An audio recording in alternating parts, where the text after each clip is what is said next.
مزارات کی زیارت کو لوگ جاتے ہیں. ہمارے پاکستان سے بھی گزشتہ سالوں میں ہزاروں لوگ عراق شریف جاتے ہیں مزارات کی زیارت کے لیے، اور بعض ہمارے یہاں دوسرے شہر اور شہر میں بھی مزار ہوتے ہیں تو زیارت کے لیے جاتے ہیں. تو زیارت کے لیے سفر کرنا مزارات کی، تو یہ کیسا ہے مردوں کے لیے؟ مزارات پہ حاضری دینا یہ بالکل جائز ہے، صحیح. اور اس کے لیے اس نیت کے ساتھ یہ سفر اختیار کرنا بھی بالکل جائز ہے. صحیح.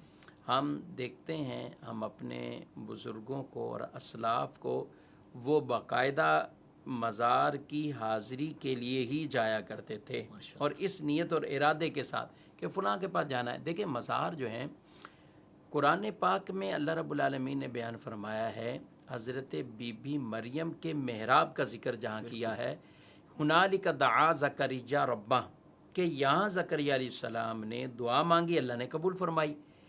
وہ ان کی عبادت کی جگہ تھی جہاں وہ عبادت کرتی تھی. تو علماء نے لکھا کہ جس جگہ وہ عبادت کریں اللہ کے کوئی ولی، وہ جگہ ایسی اللہ کی بارگاہ میں وہ پیاری بن جائے اور مقبول والی جگہ بن جائے، تو جہاں اللہ کے ولی وہ اللہ کا نیک بندہ آرام کر رہا ہے وہ جگہ ضرور رب کی بارگاہ میں مقبول گئے.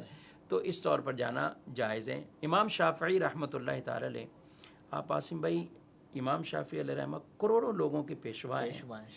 آپ خود فرماتے ہیں مجھے حاجت پیش ہوتی ہے میں امام ابو حنیفہ رضی اللہ عنہ کے مزار پر، کروڑوں حنفیوں کے امام جو ہیں کروڑوں ان کے حنفیوں مزار پر. اور یہ بھی دیکھیں کہ وہ شافی ہیں لیکن یہاں جا وہ حنفی امام کی بارگاہ میں رہے ہیں. ان کے آپس میں یعنی عقائد کا اختلاف ہی نہیں ہے. صحیح. اختلاف تو آپس میں فقہ اور شرعی فروعات اور مسائل کے حوالے سے. تو آپ کہتے ہیں میں وہاں جاتا ہوں، دعا مانگتا ہوں، 2 نفل پڑھتا ہوں، ان کے وسیلے سے دعا کرتا ہوں، میں وہاں سے اٹھتا نہیں، اللہ میری حاجت پوری فرما دیتا ہے. تو یہ اللہ کے پیاروں کے جو مزارات ہوتے ہیں وہاں پر دعائیں قبول ہوتی ہیں، اور الحمدللہ لوگ یہی فیض لینے کے لیے جاتے ہیں. اور یہاں سب سے بڑی بات جو غلط فہمی لوگوں کو یہ ہے، دیکھیں دعا اللہ نے ہی قبول فرمانی ہے. اب یہ ہے کہ وہ کسی کا وسیلہ دے کر دعا کریں گے تو رب عز و جل کی بارگاہ میں وہ ہستی اگر ایسی ماشاءاللہ ہیں تو ان کے وسیلے سے دعائیں قبول ہوں گی. ماشاءاللہ آپ نے تو مزارات پر جانے کے حوالے سے بھی اور وسیلہ مانگنے کے حوالے سے بھی امام شافعی کا عمل کوٹ کیا. تو کیا وسیلے کے حوالے سے قرآن پاک میں کوئی آیت مبارکہ وغیرہ؟ بالکل، قرآن پاک کے اندر ایک آیت نہیں، وسیلے کے اوپر کئی آیات مبارکہ ہیں. ایک تو یہ فرمایا یا ایھا الذین آمنوا اتقوا اللہ وابتغوا الیہ الوسیلہ، اے ایمان والو اللہ سے ڈرو اور اس کی طرف وسیلہ تلاش کرو.